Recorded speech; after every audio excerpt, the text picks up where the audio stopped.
Good morning. So my name's Kevin, he, him, his, and so white privilege, it's a thing. Probably more than, yeah, there's my talk, thank you. Do with that as you will. So it's a lot to try to wrap our heads around. There's a lot of ways that we can intersect with this conversation. I would preface this by saying that what I hope is that the remarks that I can share with you in our brief time this morning start conversations and are not taken as the end or the box that we've checked that we've now done this necessary and important work. I'd also like to point out that as a white male talking about white privilege, please do not let my voice be the only one that you hear in this conversation. And my perspective and my own experiences certainly shape the way that I'm encountering this and that it has encountered me as well. So we'll start out, because I'm a historian, I like stories, we'll tell a little story, occupational hazard. So this is a map of indigenous lands in the western portion of South Dakota that were taken away from the people known as the Sioux by white American settlers. So the Black Hills country, gold was discovered after the Civil War, and so all this land, which originally been set aside for Native peoples by treaty, all of a sudden became a lot more attractive to non-Native settlers. And so what the map represents, the different colored spots or with the striped hash marks are areas that were taken away within just a generation after the original treaty was signed with Native peoples. So I'm putting this up here because on my father's side of the family, in one of those portions that was taken from native lands, hardscrabble immigrants from Ireland with the last name of Gannon settled in this region under the auspices of the Homestead Act. And so on that side of my family, and it's also true on my mother's side as well, the Homestead Act was a legislative program that created a fresh start for immigrants who came over with next to nothing, like my forebears. And in fact, the Homestead Act's reach is far. About 46 million Americans at the turn of the century are descendants of folks who received land as a result of the Homestead Act. Now, what the Homestead Act said is the government would create what were called public homesteading tracts. They'd open things, piece by piece. Most of this land, if not all of it, was taken from Native peoples at first, but then it was divided into 160-acre plots. If you went and settled on one of those homestead plots, claimed it, and then made an improvement on it, make a sod house, clear the fields, put up a fence, then within 5 years it was yours for basically nothing. And so land, which is one of the chief assets for building durable economic wealth in the history of the United States, was being given away virtually for free. And about 10% of the land in the United States that originally was supervised by the federal government was given away under these terms, homestead legislation. Of homestead legislation. So what does that mean? Land like this, by the early 20th century, had been ceded to about 1.6 million white families. But in that same time span, and the original Homestead Act was in 1860 with subsequent iterations thereafter, less than 10,000 black families had been able to take advantage of Homestead Act provisions. And this is due for a variety of reasons, but the overall theme is one of racial exclusion. So it shouldn't surprise us then when we look at the percentage of national wealth in the United States that is claimed or owned asset-wise by African American families. In 1865, with the 13th Amendment mostly ending slavery, newly emancipated and the small community of previously free African Americans of this country claimed about 0.5% of the nation's total wealth in terms of durable assets. By 1990, we've gone all the way up to 1%. So that's one way to maybe look at white privilege. In other words, whoops, got a little jumpy there. If anybody's ever heard the story from David Foster Wallace about This Is Water, right? So there's two young fish swimming in the water. An older fish comes swimming towards them. They get even with one another. The older fish turns to the two younger fish and says, "Oh, what a glorious day. The water is beautiful. Isn't it a great day to be a fish and be out for a swim?" The two younger fish are like, well, okay, yeah, whatever, and they kind of keep swimming along. And about 5 minutes later, one of the younger fish turns to the other one and says, what the hell is water? And so for people who look like me, which is almost everybody in this room, do you know you're in the water? How does a fish describe water to someone who doesn't know it? Do we know we're in the water? Do we know we're even in the right pool? So again, a question to think about. In your own experience, in your own life's journey, when was the first time you were told that you were blank? If you look like me, the answer will probably be very different from a person of color or an immigrant who was likely told they were blank by someone else in, shall we say, less than positive terms. And so our stories, our experiences, the structures in which they are shaped really come to define the way that we see ourselves and our place within the larger community of people that we move with and among every day. And race, even though it's not a biological reality, is a powerful social force. For many people who are white, however, race is something that other people have. Why did you have to play the race card? Why do you make everything about race? Right? I challenge you to think of race as a verb. Think of race as something that is done to other people. So people are raced. We are raced in a society, the United States, whose history is shaped so powerfully and so decisively by that social and historical construction. So what is race? What is racism? Racism operates under this structure, or within this structure of race. So the sociologists talk about it like this: individual and group level processes and structures that are implicated in the reproduction of racial inequality. And I think that that's an important thing to sit with for a second. Implicated in the reproduction of inequality. So we aren't just talking about structures, we're talking about durable structures. And their default mode is to reproduce themselves unless something actively intervenes to stop that process of reproduction. Otherwise, it's just going to go on and on and on. And if you think about the history of the United States with systems of racial unfreedom, for example, from slavery to mass incarceration, and the ways that that is iterated and mutated through our present day, that sort of illustrates that axiom, that systems of inequality will reproduce themselves over and over again if nothing intervenes to stop that reproduction. Racism is not the same thing as bias, a conscious or unconscious prejudice against an individual or group based on their identity. That is something that human beings have. We categorize people by traits. We put people into categories just based on our visual input and what we think of those. Bias operates all the time. Being aware of bias is the best way to counter its effects, certainly its negative social effects, right? But that's a little bit different than building an entire structure around the idea that some people are less than or not entitled to the same things as others. So racism and privilege, despite what we see a lot in our present day discourse, these are not just individual things. This is not a question of, well, if people would just stop being racist, then we wouldn't have racism. Or if we could only educate these very fine people who are marching in Charlottesville, then all this will be fixed. They are representations of a structure.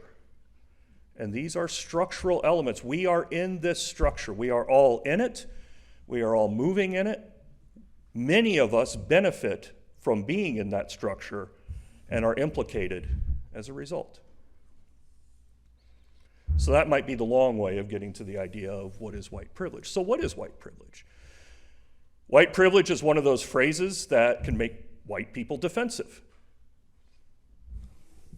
White privilege is one of those phrases that risks being stretched into a cliche by those who would caricature it. All those social justice warriors, they talk about white privilege. What that really means is they're anti-white and they hate white people. And you can see how these sort of caricatures spiral and accumulate a critical mass. But I'd like to suggest that we think about white privilege simply as this: having greater access to power and resources than people of color who are in the same situation do. So who could take advantage of the Homestead Act? People who looked like me. Who could pass that land with the economic power and durability that that asset brings through the generations? People who look like me. Now, does that mean that my forebears were active racists? Does that mean that I am a racist? What that means is that I am the beneficiary of a set of structural privileges, which I did not ask for, but I benefit from nonetheless. And I think one of the most powerful sort of arguments that pushes back against this is when people say, well, you can't talk to me about white privilege because I had it tough. I grew up on a farm. I woke up at 4 in the morning. I had to go milk the cows. Don't tell me that I had privilege. My life was really easy. I would challenge us to think about it like this. Maybe things weren't easy, but things weren't harder for white people. My skin color did not make it any harder for me as I grew up poor. There was still access. There were still things baked into the cake that I benefited from.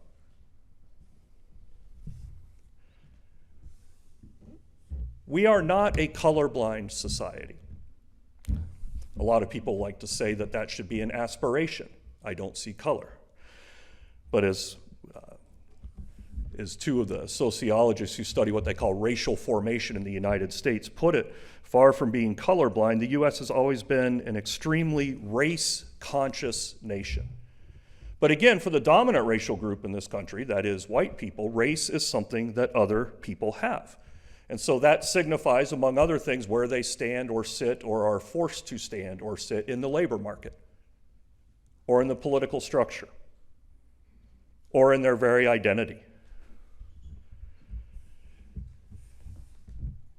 A lot of times those who argue against the idea that white privilege exists say it's actually the reverse racism, if you will. Things like affirmative action prove that whites are not privileged, that racial minoritized groups are privileged and have unearned advantages and all of these things that we talked about. And I would suggest that maybe if we widen our lens a little bit, we begin to realize that that might not be the case.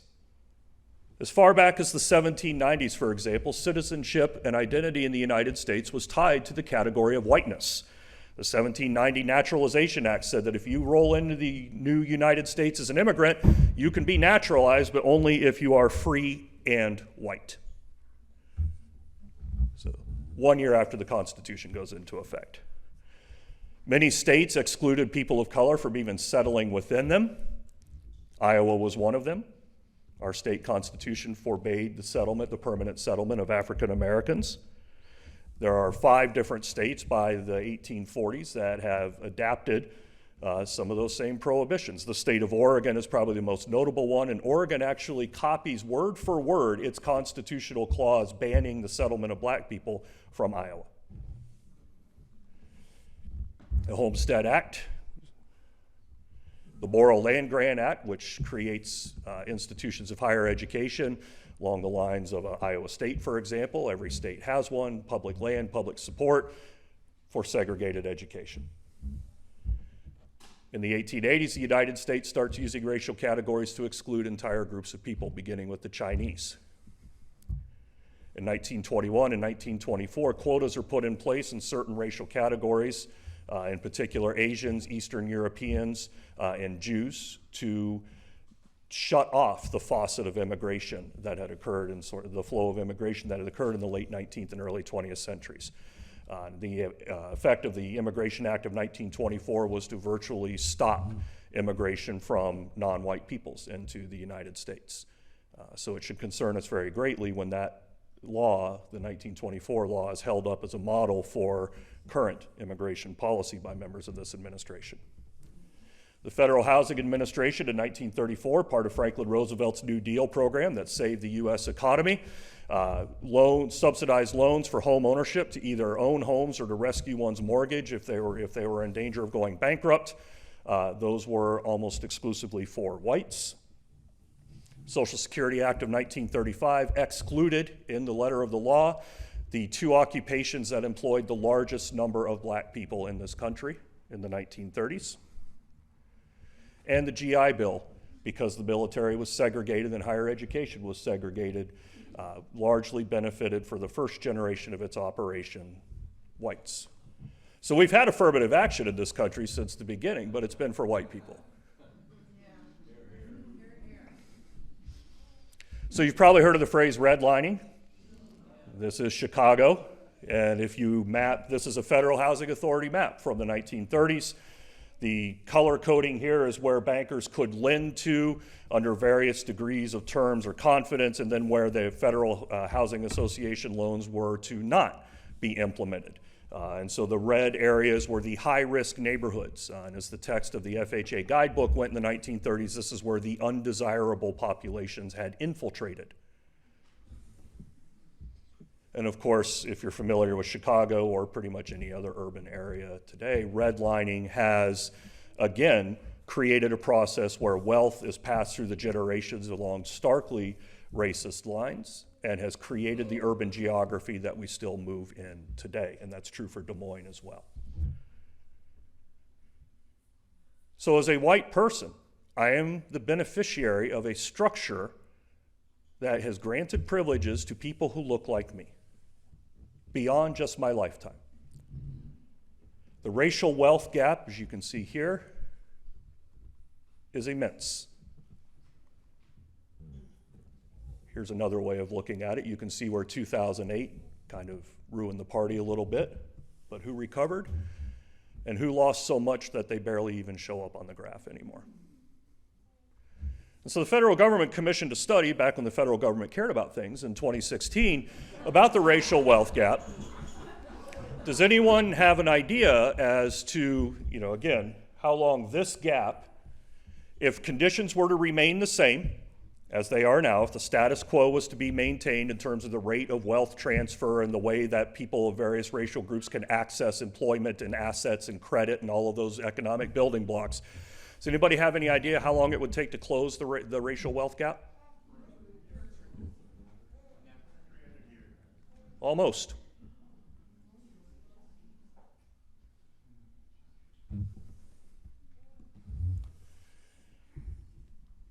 So when we say things, even if we mean them well, like I don't see color, if I say that in my classroom to my students, I don't see color, I may be intending to say I will treat you all equally, that I am not a racist, I don't have a racist bone in my body, as the popular defense runs. But what I am telling my students, many of them, is I don't see you. I don't see the obstacles that you overcame to get into my classroom. I do not see your stories. I do not see your family stories. I am erasing them. One of the things that white privilege operates the most insidiously with is it gives us this myth that the ideal society is a colorblind society. We do not live in a vacuum. We are shapers of, but shaped by, our history.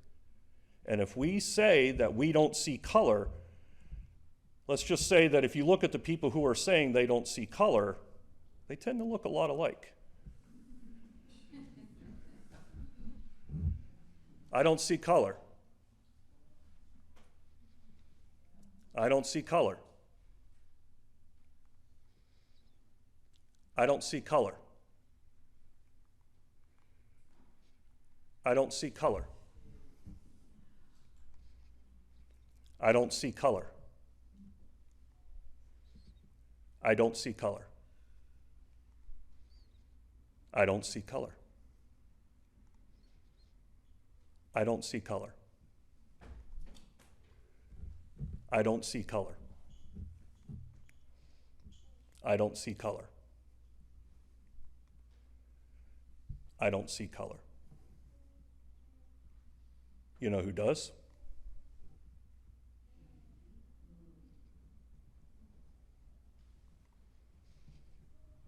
The mass incarceration system in this country certainly sees color. A black man is one out of every 3 black men in this country will be incarcerated at one point in their lifetime.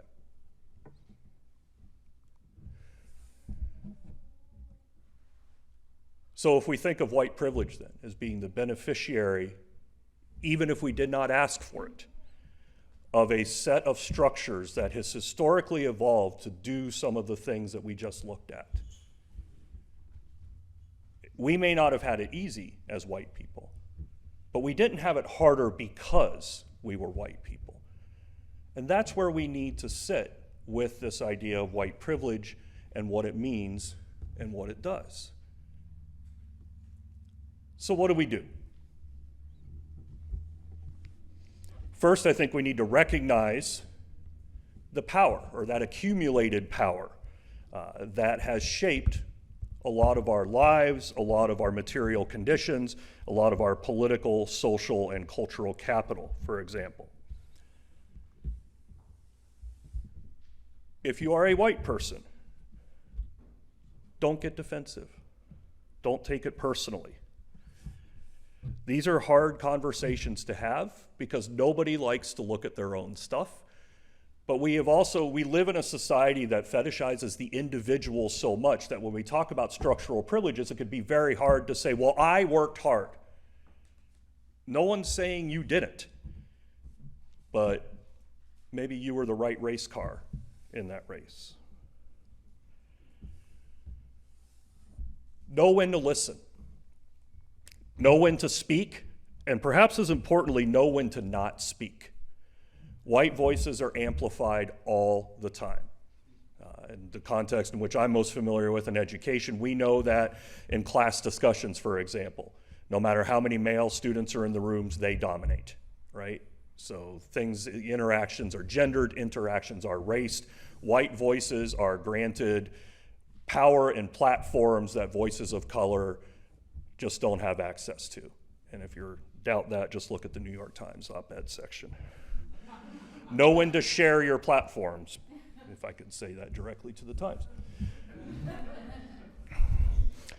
We should be educating and continuing to educate ourselves.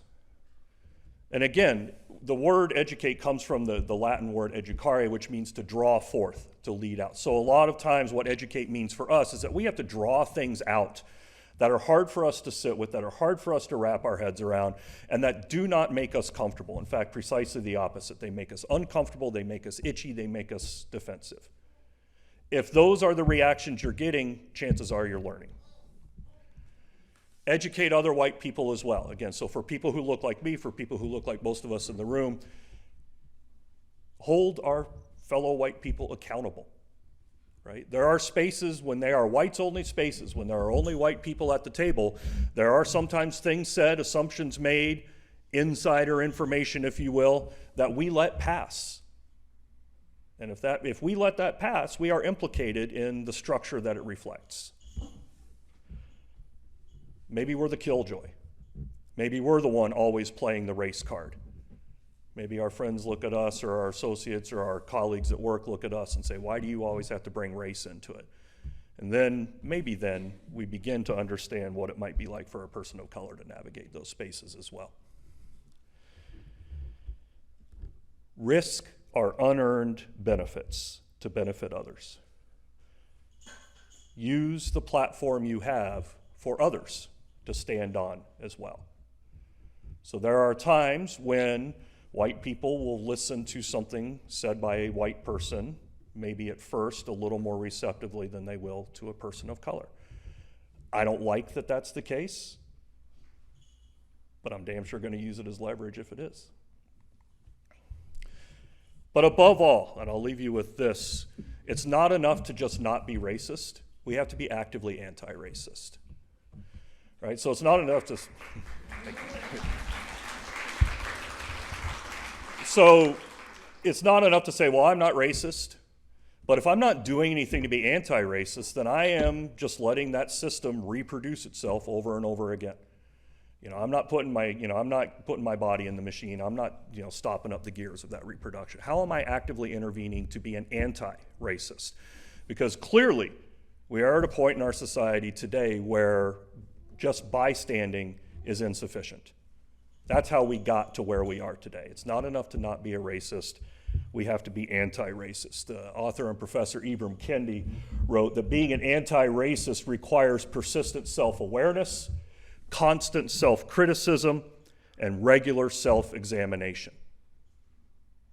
That is very easy to say and incredibly difficult to do.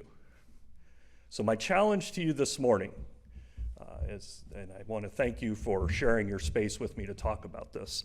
My challenge to you is to unflinchingly and critically reflect, criticize, shape new awareness, and continue to examine.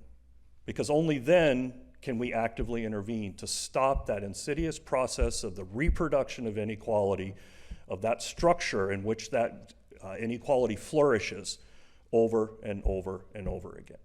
We see today the results of generations worth of inability to intervene in that process. We may assume that that's the way things are, that that's the water we swim in now, that there's always going to be racism. I reject that. We just haven't intervened actively enough. So my challenge to you is, how will you be an anti-racist? How will you intervene? Thanks for your time this morning.